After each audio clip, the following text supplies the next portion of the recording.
So what I want to talk to you today about is almost an 18-month long, what I call psychological assault.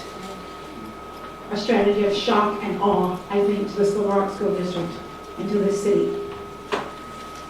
And I'm not here today to ask anything. I'm here today to demand the Little Rock School District be returned to the people. I'm also here today to suggest to you that it might not be you, but this school district is being forced to operate under a rigged system. And I will tell you why I think it's rigged.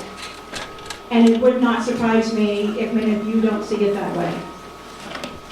Because many of you may not be aware how long this has been going on in Little Rock and other parts of the state. There are few people with money and power who can afford to meet behind their gilded curtains and send out orders and have them carried out. And those of us who have to come in a situation like this and do this are then looked at as the ones who are less than civil. But that's no mind to me today, because I have lost my gentleness. So here's where we start. I don't know of any mathematical formula that should suggest to you, or should have suggested to us, that 6 out of 48 schools in academic distress should have even amounted to this district being taken over, but we did. We displaced the democratically elected school board, probably tired of hearing this, but imagine living with it.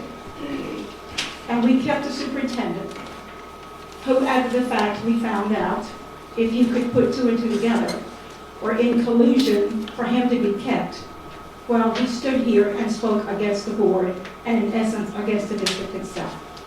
Then we dismissed that superintendent. Then we hired a new superintendent for fiscal reasons, hired a new superintendent because we've been taken over for academic distress. And then somehow that morphed into fiscal reasons that we have that superintendent.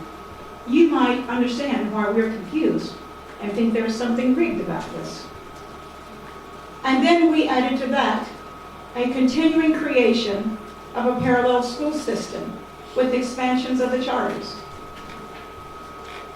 And I say parallel school systems, and that takes me back to 1957 when I was starting school, when we were under a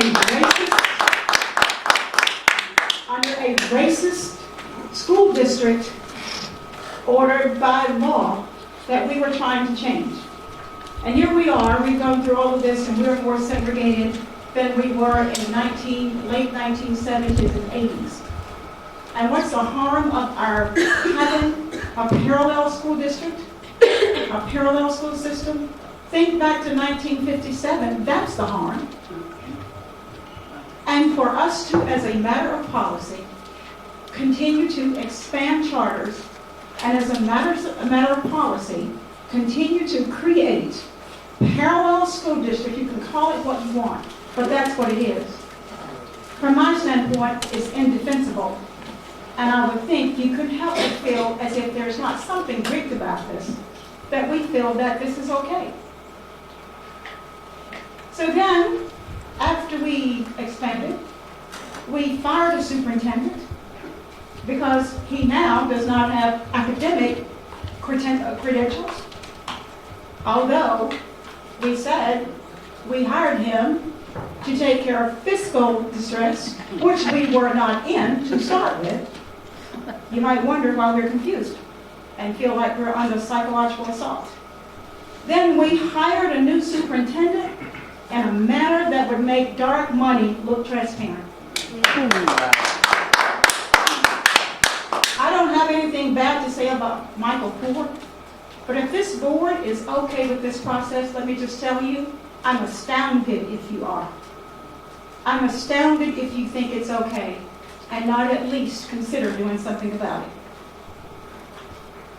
Michael Poore might be the best thing since sliced bread. He might be. But I will just bet my meager wages I make as a legislator, the way he was brought to Pulaski County was not the way he was brought to Bentonville. And that would have been the way to do it. There's no such thing as hiring a superintendent and not attempt to go through some of the ceremony that you do so that the community has some sense of it. I don't understand how anybody could think this is okay. And so when I ask all of you in a letter that I sent to all of you, a simple question about the expansion of the charter school, we got an answer that I will deal with in just a minute. So now that we have Mr. Court here, apparently, he came in and reported to us that there is this unilateral decision that's been made regarding some 3-point plan that we'd never heard of. And the 3-point plan includes collaboration, which everybody likes, which you can push me over with the toothpick to understand that collaboration is one of the major points, and he was brought in with absolutely no collaboration. Return to local control, good steps today. And the third part of this plan is for career tech centers. If we're going to do career tech centers the way they do in Switzerland and Germany and Denmark, where they really matter and they are not dead ends, this might have some merit. I have no problem with career tech. I'm an educator, I understand career tech. But I also understand, too, that it does not mean a lack of academics and that we're sending somebody down a dead-end road. But the most interesting thing to me about the Career Tech Center is this is a re-engineering of our schools and our school district. And nobody asked anybody in this district, is this what you want? Nobody asked anybody. And so I inquire, well, where did this come from? Because the people I have heard talk about this the most has been the Chamber of Commerce. I'm fine with it, but the Chamber of Commerce, and I can only guess. When you don't tell me, I might guess wrong. But nobody is telling us anything. This is just unilaterally decided, and it's not okay. And then you wonder why I think it's rigged. Yes, I do. How else does this happen? So we are going to, as I understand it now, have career centers in Hall, McClellan, and Fair. And nobody has asked anybody if this is what we want. I don't care how great it is. The community engagement that you referenced, some of you referenced earlier, Ms. Chambers, lastly I know, it's not happening. And this is never going to be okay until it starts happening in a way that's respectful to the people. So we've been under the state control for almost 18 months now. We're talking about appointing the board. One of the things I want you to be ever vigilant about this board is that Pulaski County has been under state control now for 5 years. And they've had this board that in many cases that has been summarily ignored. If we're going to have this board, and I think we should, we need to think about it very differently from the way the board is operating in Pulaski Special School District. Because it hasn't operated in many ways out of respect for the people and the people who are on it. So when we thought that was all, what else could happen? Something else surely could. So this is the next thing that happened. Recently, we've had a suspension of rules and regulations to allow more charter school expansion. Now, this is what seems odd to me. We're going to have more charter school expansion, then after that we're all going to get together and collaborate. But let's please have this expansion first, although we've had 2 that are absolutely problems for this district having any ability to plan. So Little Rock Preparatory Academy missed their deadline to make their appeal to the authorizing board, the authorizing panel. I looked back through their minutes for the last 6 months, because that's what's available. I was curious as to why you would miss a deadline and then expect to have an exception. So I could look back through June, and the only time in that 6 months, these are the times that this was discussed, their expansion. The first mention was in August. It was in August. September, October, nothing happened. In November, there seemed to be a pretty robust discussion. In December, there was obviously a robust discussion because it was in the minutes, so they knew they had to make this February deadline. And according to what's in the minutes, the plan was 80% finished. 80%.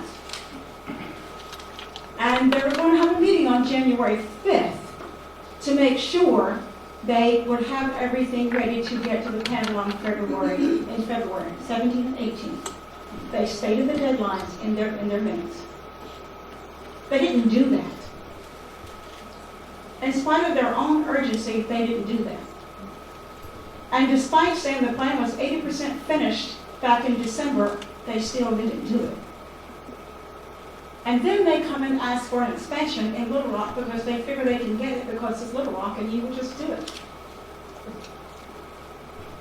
So, I guess the other thing that is important about what they are assuming is that we don't have our expansion yet, but we do have a building.